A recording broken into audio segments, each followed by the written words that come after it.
You are born to be victorious. That sounds good, isn't it? But how does that work out in our lives? This week a news article was written about 7 Hollywood stars that started as kids in the movie industry and made a name for themselves. And so the renowned actress Funke Akindele was put in the spotlight. As a young girl, she played a brilliant secondary school girl in a comedy soap opera. This was followed years later by her role in the movie Jennifer, which brought her massive fame. Of Funke it is said, she was born to be on television. On another note, we have the Nigerian striker Victor Osimhen, a Lagos hawker who became Africa's costliest footballer. A few months ago, he signed a transfer deal worth 81 million euros with the Italian football club Napoli. As a young boy, Victor lived in a makeshift house around the Oloshoshun dump site in Lagos, which is regarded as one of the largest dump sites of rubbish in the world. Living under these terrible health and environment conditions, insecurity and poverty, Victor started to sell or hawk pure water on the streets of Lagos. The Lagos hawking business requires space and strength to oppose defenders. That set Victor on a path in which he would never give up in life, no matter the situation. He said, "I come from a place where so many dreams have died. But I'm the kind of person who does not give up irrespective of my situation." Running on the Lagos roads, chasing passengers, was the perfect training on the way to stardom. He combined hawking with street football and eventually caught the attention of the country's under-17 coaches who selected him for the under-17 World Cup in 2015. Now, Victor is seen as a role model for soccer stars. Born to be victorious. For Moses and David, later King David, it was not different.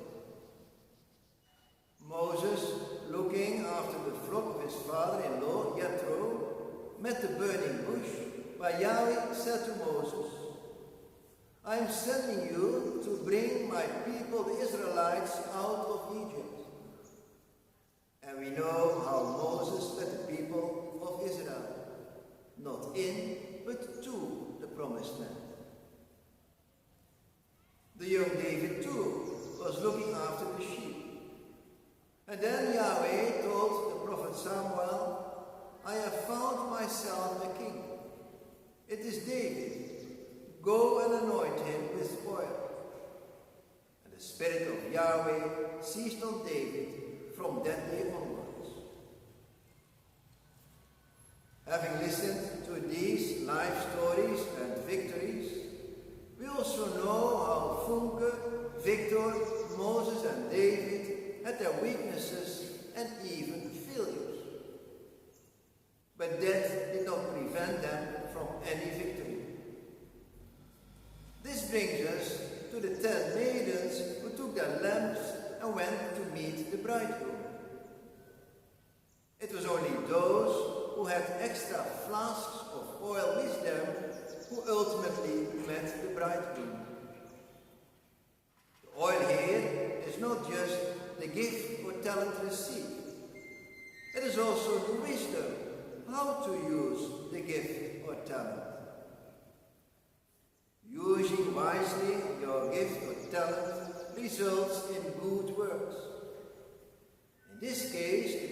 along of extra flasks with oil to light up the long night while waiting for the bridegroom.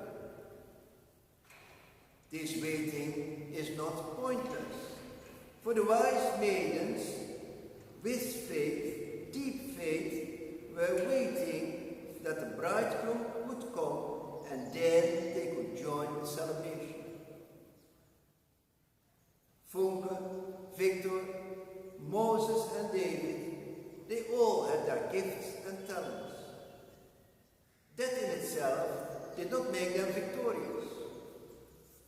With Funke and Victor, we see hard work and perseverance in the midst of very challenging situations. And this combined with a continuous focus on their goal, with the faith that the goal can be reached. For Moses and David, the personal relation with God comes out clearly. In Psalm 89 we read, "I have found my servant David, and with my holy oil anointed him. My hand shall be with him always, and my arm shall make him strong. The enemy shall never outwit him, nor shall the son of iniquity humble him. And those who hate him I will strike. My mercy and my faithfulness shall be with him. By my name his might shall be exalted." Truly, born to be victorious. Gifts and talents. You have received them already as young as you are, but you need to unfold them. When you receive a precious gift, you do not tear roughly the wrapping out of concern that you might damage the gift. So it is with your God-given gifts and talents. You first open yourself up to wisdom, so that you come to know how to bring your gifts and talents gently and steadily to the light. This wise unfolding of your gifts and talents is in itself work which shows your faith. It is not that the foolish maidens had no oil. They had oil, but they did not open themselves to wisdom, how to keep sufficient oil till the meeting with the bridegroom. Truly the Lord says, "Without me you cannot do anything." And so connect with the Lord. Deepen your personal relationship with him now when there is still time. United to the Lord, he can help you to wisely unfold your gifts and talents. And with your perseverance, it will bring you the victory. The victory to be forever with the Lord our God, when he comes in glory at the sound of the trumpet. You are born for this victory. Desire it, grasp it, believe in it, and work faithfully towards it. And surely you will taste your victory, as Yahweh told David. "My hand shall always be with him, and my arm shall make him strong. By my name his might shall be exalted." Truly, you are born to be victorious.